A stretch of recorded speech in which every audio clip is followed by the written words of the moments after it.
নীলফামারীর বন্যা পরিস্থিতির সবশেষ খবর জানাতে আমাদের সাথে যুক্ত হচ্ছেন সহকর্মী বিজয় চক্রবর্তী কাজল।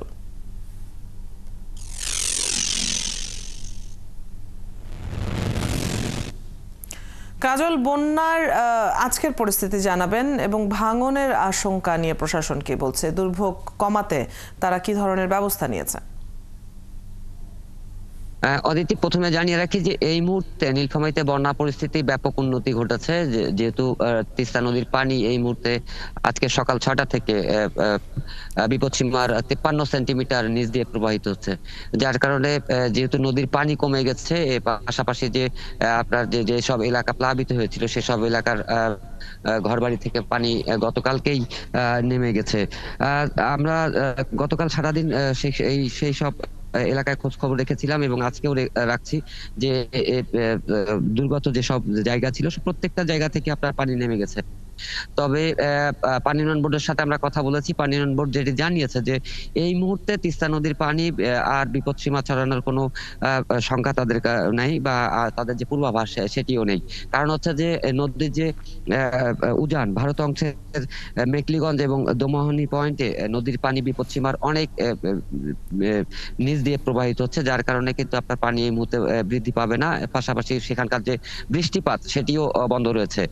বৃষ্টিপাত যদি হয় সেক্ষেত্রে হয়তো 2-1 সেন্টিমিটার হয়তো আবার বৃদ্ধি পেতে পারে। তবে সেই যে বন্যার যেমন সংখ্যা ছিল সেই সংখ্যাটা এখন অনেকটাই কেটে গেছে। আমরা এলাকাগুলোতে খোঁজ খবর রেখেছি, তারা যেটি স্থানীয়দের মাধ্যমে এবং জনপ্রতিনিধিরা যেটি জানিয়েছে যে নদী পানি কমার পরে যে একটা ভাঙনের যে দেখা দেয় সেটি এই মুহূর্তে ভাঙনেরও তেমন একটা আমাদের কাছে খবর এই মুহূর্তে আমাদের কাছে আসেনি। আমরা তারপরেও খোঁজ খবর রেখেছিলাম। সেখানে আপনার বিশেষ করে ডিমনা উপজেলার যে 7টি ইউনিয়ন রয়েছিল, যে এই বন্যার সময় এই তিস্তার পানি বৃদ্ধি পাওয়ার পরেই যে তাদের ওখানে যে বন্যার একটা সৃষ্টি হয়েছিল এবং 15টি চরগ্রাম যেভাবে প্লাবিত হয়েছিল, যে যার কারণে সেখানকার যে পানিটা নেমে যাওয়ায় এখন কিন্তু একটা ভাঙনের যে সংখ্যা থাকে সেটি কিন্তু সেভাবে এখন পর্যন্ত তাদের কাছে পরিলক্ষিত হয়নি। তবে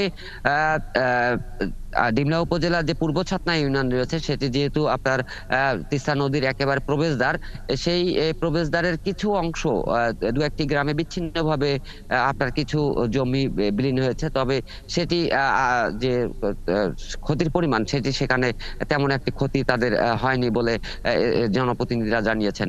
আর দুর্ভোগের কথা যদি বলেন, এখন আসলে দুর্ভোগ তাদের কাছে নেই।